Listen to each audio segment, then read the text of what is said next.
সেই দিনও মা আমার মুখের দিকে ফেল ফেল করে তাকিয়ে কাঁদে, কিছু বলতে পারে না।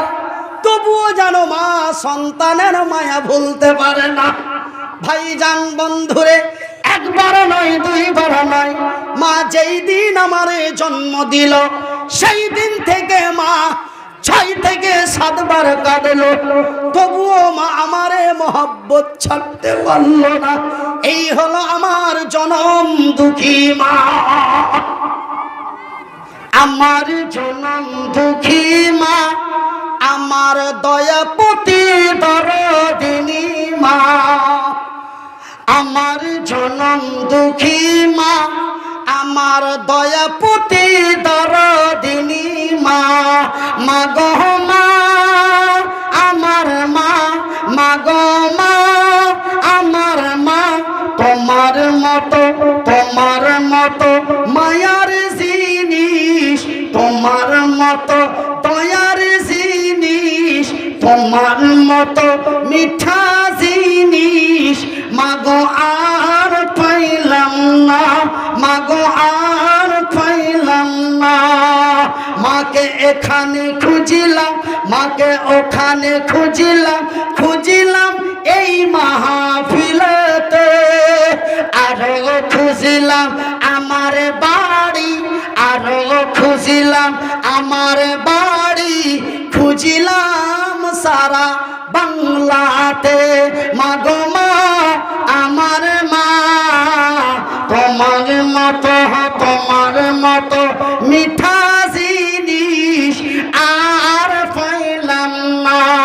কেন 10 মাস 10 দিন ধরে, 10 মাস 10 দিন ধরে পেটে করে রাখিলেন মোহরে, 10 মাস 10 দিন ধরে পেটে করে রাখিলেন মোহরে। মাগো মা আমার মা, আমার জনম দুঃখী মা। ভাইজান বন্ধুরে, এইবার ওই ছেলেটা বলে, ওগো মনিরুদ্দিন ভাই, আমার আল্লাহর যদি এতই দয়া হয়, আমার আল্লাহর যদি এতই মায়া হয়, তবে তার এত দয়া মায়া ভালোবাসা থাকার পরে তিনি কেন আমাদের এমন বিপদের মধ্যখানে ফেলে? কখনো দায়ী করোনা ভাইরাস, কখনো দায়ী মহামারী আমফান, কখনো দায়ী বিশাল ঘূর্ণিঝড়, কখনো দায়ী অমুসলিমের মার, কখনো কিন বিপদ এসে যায়। ওগো মনিরুদ্দিন ভাই, তার যদি এতই দয়া হলো, তার যদি মাতই মায়া হলো, তবে কেন আসামের মানুষ মাদ্রাসাগুলি বন্ধ করলো? তার যদি এতই দয়া হলো, তবে আজকে অমুসলিমের হাতে কেন মার খেতে হয়? ওগো মনিরুদ্দিন ভাই, তার যদি এতই দয়া হয়, তবে করোনা ভাইরাস কেন এসে যায়? তার যদি এতই দয়া হয়, তবে এমন ভূমিকম্প দিয়ে কেন নেপালের মানুষকে মারা হয়? ওগো মনিরুদ্দিন ভাই, তার যদি এতই দয়া হয়, তবে সিরিয়ার মুসলমানগুলিকে কেন ধরে ধরে জবাই করা হয়? তার যদি এতই দয়া হয়, তবে রোহিঙ্গিয়ার মহিলাগুলিকে 12-14 জন মিলে ধর্ষণ করে কেন লজ্জা স্থানে তার ওয়াল দিয়ে দেওয়া হয়? আমার আল্লাহ কি তার দয়া দিয়ে, আমার আল্লাহ কি তার মায়া দিয়ে, আমার আল্লাহ কি তার দয়া দিয়ে, আমার আল্লাহ কি তার মায়া দিয়ে, আমার আল্লাহ কি তার ভালোবাসা দিয়ে? তিনি তো আলা কুল্লি শাইইন কাদির। চ্যাংড়াটা আধ খাপা হলো, কিন্তু কথাটি খুব খাতারনাক বলছে, বুঝতে পারছেন? চ্যাংড়াটা যদিও হুচলা হয়, যদিও চ্যাংড়াটা আধ পাগলা হয়, ও জান জয়লার রাগে কথা বাড়ালছে। কথাটি কিন্তু খুব খারাপ বলে না, খারাপ বলছে কি, তার যদি এতই দয়া হয়, তার যদি এতই মায়া হয়, সেই যদি এতই ভালোবাসে, তবে তার ভালোবাসা, তার দয়া, তার মায়া দিয়ে তিনি কি আমাদেরকে তার জামিনে সুস্থ শান্তিভাবে রাখতে পারেন না? আমি বলি পাগলা রে, ও আধ পাগলা ছিল, ওকে এবার পুরোটাই পাগলা করে দিলাম। আমি বলি পাগলা রে আমরা বড় সৌভাগ্যবান। আলহামদুলিল্লাহ বলেন, আরো জোরে বলুন, ডানে বামে বলুন, সামনে পিছে বলুন।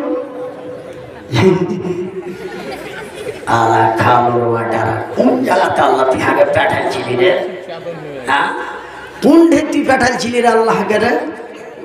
ভালো কথা কই দিই, এটা ফের কোনটা স্যার? আলহামদুলিল্লাহ জি, যে বাপের বিয়ে নেই কেমন জোরে বলি নারাই তাকবীর, নারাই তাকবীর, নারাই তাকবীর। আমরা বড় সৌভাগ্যবান। বলে কিসের ভাগ্যবান? আমরা করোনা ভাইরাস দিয়ে বরবাদ করে দিলে, 6 মাস ধরে লকডাউনে ফেলে দিলে, হ্যাঁ, ইনকাম সব বরবাদ হয়ে গেল। আর ভাগ্যবান ছোট মুলবি কথা ঢুড়া পাই না, খালি আন খানকা কথা কইছে। আমরা বড় সৌভাগ্যবান, জোরে বলি আলহামদুলিল্লাহ। বন্ধুরে খোদা না খাস্তা যদি আমরা নবী মুহাম্মাদের উম্মত না হয়ে যদি আমরা নূহ নবীর উম্মত হতাম, না জানি কি শাস্তি দেওয়া হতো। আজকে আমরা নবী মুহাম্মাদের উম্মত হয়ে আমরা নির্যাতন করি। আঙ্গুল গুনো, আঙ্গুল গুনো, যেমন তসবিহ কেন সুবহানাল্লাহ সুবহানাল্লাহ করে আঙ্গুল গুনো। আমরা কত বাজে ওই নূহ নবীর উম্মত থেকে, আর মানে যে কি কেন মানে যে কি আপনার মুসা নবীর কম থেকে, আর নূহ নবীর কম থেকে, আর হযরতে সালেহ সাল্লামের কম থেকে, আর হযরতে লূতের কম থেকে আমরা কত খাতরা। শুনলাম আমরা নবী মুহাম্মাদের উম্মত হয়ে আমরা ছিনারি করতে পারি। আমরা নবী মুহাম্মাদের উম্মত হয়ে আমরা সুদ খেতে পারি। আমরা নবী মুহাম্মাদের উম্মত হয়ে আমরা জেনা, ব্যভিচার, নির্যাতন, ধর্ষণ, নিপীড়ন, অন্যায়, অত্যাচার, অবিচার, অশ্লীলতা, বেনামাজি, ছিনতাই, সুদ, ঘুষ, রুবেলের বউকে নিয়ে করিম চলে যায়। এতগুলো অন্যায় করার পরেই সামান্য করোনা ভাইরাস দায়। এতগুলি অন্যায়, এতগুলি অবিচার, এতগুলো অত্যাচার, এতগুলো নির্যাতন, এতগুলি নিপীড়ন, এত বেনামাজি হয়ে মা মদ খেয়ে মাতলামি করি, এতগুলো একটা একটা করে যদি গোনা যায়, মুহাম্মাদের উম্মতেরা 17টার মতো অন্যায় বর্তমানে করছে। কটা অন্যায় করছে? কটা? 17টা। কিন্তু বন্ধুরে আমার নবীর পূর্বে একটা নবী এসেছিলেন, সেই নবীটির নাম হলো হযরতে লূত আলাইহিস সালাতু সালাম। তার উম্মতেরা, তার কিছু বদমাশ উম্মতেরা একটা অন্যায় করেছিল। কটা অন্যায় করেছিল? একটা। কি অন্যায় রে? তাদের অন্যায়টা ছিল আমার আল্লাহ নারী বানিয়েছেন নরের জন্য। নারী কার জন্য বানিয়েছে? কথা বলেন, কথা বলেন, মারাত্মক কথা হচ্ছে। নারী বানিয়েছেন নরের জন্য, নর বানিয়েছেন নারীর জন্য। আমার আল্লাহ তার পবিত্র কোরআনে বলেন, ওয়া খালাকনাকুম আজওয়াজা, আমি আল্লাহ যাহা বানিয়েছি জোড়া, তবে নরের জন্য বানিয়েছে নারী, নারীর জন্য বানিয়েছে নর। নর ব্যবহার করবে নারীকে, নারী ব্যবহার করবে নরকে। নর সারা নারী চলতে পারে না, নারী ছাড়া নর চলতে পারে না। উভয়ের কাছে প্রয়োজনীয় হিসাবে আমার আল্লাহ এই পৃথিবীর নর এবং নারীদের তৈরি করেছেন। একবার জোরে বলি নারায়ে তাকবীর। কিন্তু আমার ভাইয়ের, আমার বন্ধুরা, ওই হযরতে লূত আলাইহিস সালাতু সালামের কিছু বদমাশ উম্মতেরা, ওরা না পুরুষ হয়ে নারীর সাথে সহবাস করত না, ওরা পুরুষ হয়ে নারীর সাথে মিলন করত না, ওরা নারীদেরকে ব্যবহার না করে, নারীর সাথে যৌন মিলন না করে, নারীর সঙ্গে মিলন না করে তারা পুরুষের সাথে মিলন করত। আমার আল্লাহ বরদাস্ত করতে পারেন নাই। বন্ধুরে, আমার আব্বাজানেরা, তবে এখান থেকে শুনেলেন একটা কথা, আমার আল্লাহ বলেছেন নিসাউকুম ওয়া হারসুল লাকুম, নিসাউকুম ওয়া হারসুল লাকুম। একজন নারী, একজন পুরুষ, একজন নারী, একজন পুরুষের জন্য খেতি। খেতি কাকে বলে? আমার খেতিকে বলে ভুঁই। তোমার খেতিকে কি কহে? ভুঁই কহে। আর খেতিকে ফের কেউ জমি কহে, তোর খেতিকে কহে মাশাআল্লাহ। তবে তোমার খেতিকে আর হার খেতিকে একই, আলহামদুলিল্লাহ কহে দেন। ওই কাউকে একটু প্যাটার্ন গাড়িতে আমার চা রাখা আছে, জাপানি চা, হ্যাঁ জার্মানের চা রাখা আছে, ভালো চা। খালি যা বলবেন যে একটু চা দাও, গাড়ি মনে হয় এখানে চলে যায়, গাড়ির ভিতরে হবে, না হলে অর্ঘের কাছে হবে। হ্যাঁ, একটা কাপ কিন্তু আপনার আগে লাগবে। ওইটা রফিক ভাই আছে, হয় রফিক ভাইয়ের কাছে চাবি হবে, আর না হলে ড্রাইভারের কাছে চাবি হবে। হ্যাঁ, তো কি বলছিলাম? ভুঁই, জমি, ভূমি বাংলায় অ্যাকচুয়ালি বাংলায় আমরা বাংলায় বলে ভূমি, যেখান থেকে উৎপন্ন হয়। আমার ভাইয়ের, আমার বন্ধুরা, আমার আব্বাজানেরা, নিসাউকুম ওয়া হারসুল লাকুম, একজন নারী, একজন পুরুষের জন্য খেতি। আপনার জমি আপনি চাষ করতে গেলে কেউ বাধা দেওয়ার থাকে কি? থাকে। আপনি সকালেও হাল দিতে পারেন, আপনি বৈকালেও হাল দিতে পারেন, আপনি উত্তর থেকেও দিতে পারেন, আপনি দক্ষিণ থেকেও দিতে পারেন, আপনি সামনে থেকেও দিতে পারেন, আপনি পিছন থেকেও দিতে পারেন, ডান দিক থেকেও দিতে পারেন, বাম দিক থেকেও দিতে পারেন। কেউ আপনারা বাধা দিতে পারে না, বাধা দেওয়া সম্ভব হবে না।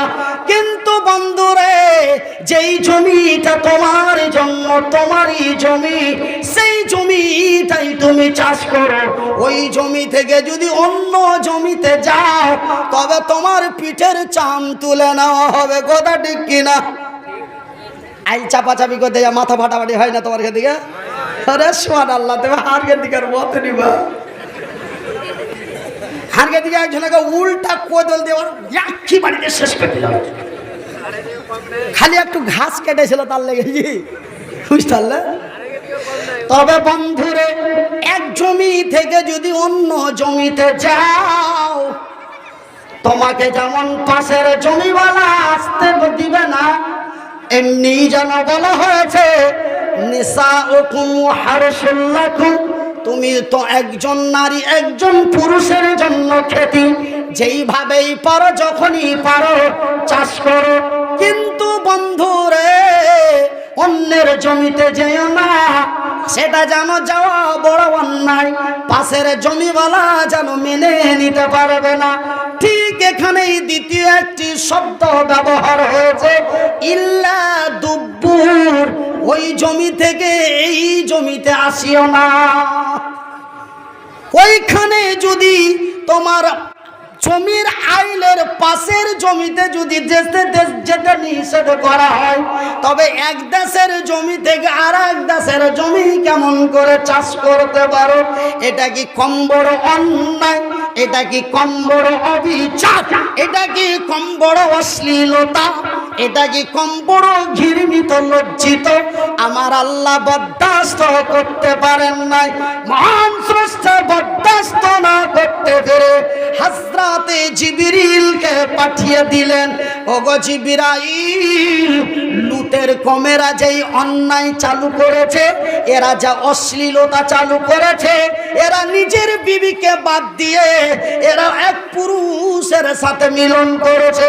ওগো জিবরাইল, লুতকে বলে দাও, ওগো জিবরাইল, লুতকে খবরটা দিয়ে দাও, আমি তাদের রাখবো না, আমি তাদের বরবাদ করে দেব।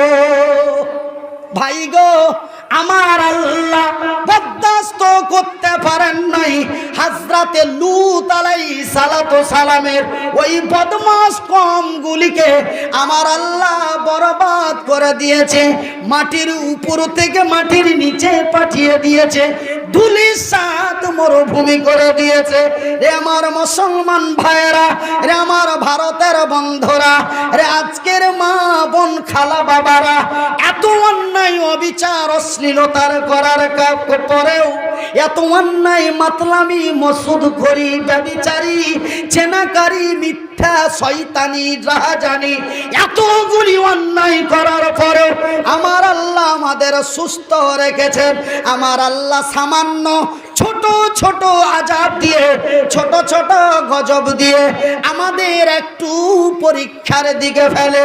আমার নবীর বলে যাওয়া কথা, আমার নবীর বলে যাওয়া কথা, রে আমার উম্মত উম্মতিরা, তোমরা এমনই অন্যায় অত্যাচার করো না, তোমরা এমনই অশ্লীলতা বিচার করো না।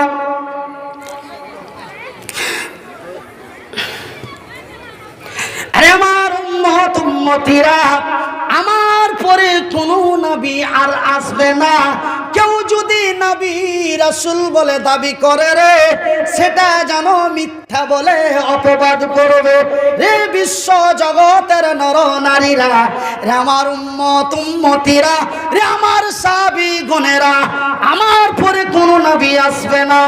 যদি কেউ নবী বা রাসূল দাবি করে, তারা মিথ্যা নবী রাসূল দাবি করবে।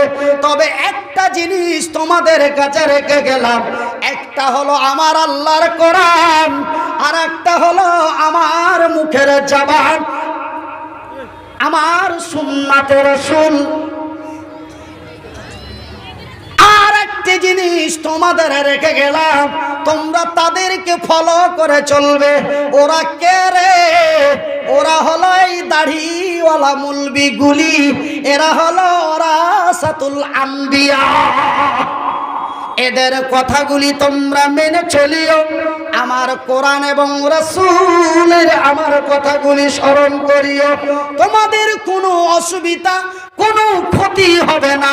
যেমন অন্যান্য নবীর উম্মতের উপরে বড় বড় আযাব গজব এসেছে, তোমাদের উপরে তেমনটাই আসবে না। এই জন্যই বলেছি যে আমাদের ভাগ্য ভালো, আমরা সৌভাগ্যবান যে আমরা নবী মুহাম্মাদের উম্মত। এই জন্যই কথাটা বলে আপনাদেরকে আলহামদুলিল্লাহ বলতে বলেছি। জোরে বলি আলহামদুলিল্লাহ, আরো জোরে বলি আলহামদুলিল্লাহ।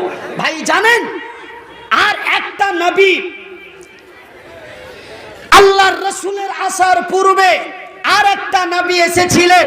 কেন এক এক করে 1,24,000 নবী এসেছিলেন, আল্লাহ পাঠিয়েছিলেন।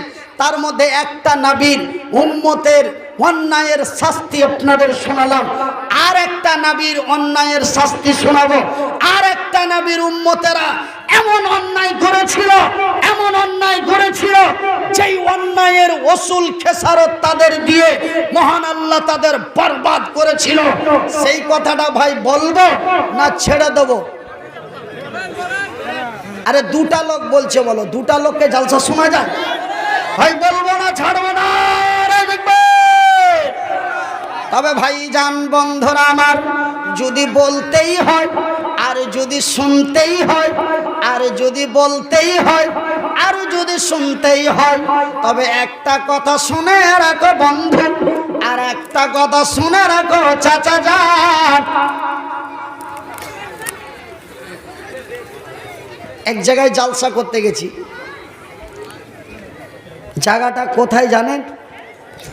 বলবো? জায়গাটার নাম হলো ওই আপনার মেজুরা, মায়ানমারের কাছে। এই যে রোহিঙ্গিয়া মায়ানমার আছে, ওই যেখানে আমি জালসা করছিলাম ওইখান থেকে 2 ঘন্টা গাড়ি চালাইলেই ভারত শেষ, পড়ে যাবে মায়ানমার, অং সং ফুকির দেশ। তো ওই অং সং ফুকির দেশে ওই পাশের রাজ্যে মিজোরামে একটা জালসা করতে গেলাম।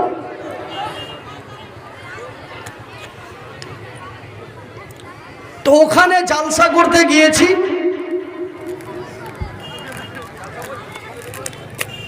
তো একটু মানে উপদেশমূলক আলোচনা করছি, তা আমার কাছে 4-5টা বাধা আসলো। আমাকে বলছে, হুজুর আমরা এইগুলো ওয়াজ শুনবো না। বুঝতে পারলেন কি বললে? এগুলা ওয়াজ শুনবো না। তো কিতা শুনবেন? আমি বললাম কিতা শুনবেন? তার মানে কি কোনটা শুনবে, কিতা শুনবেন? তো বলছে, হুজুর ওই যে নাবি আছে না, এই যে নাবির যে নাবি পাইগাম্বার আছে না, হেগোরও জীবনী কর। তার মানে নবীর জীবনের কথা কহ, সাহাবীদের জীবনীর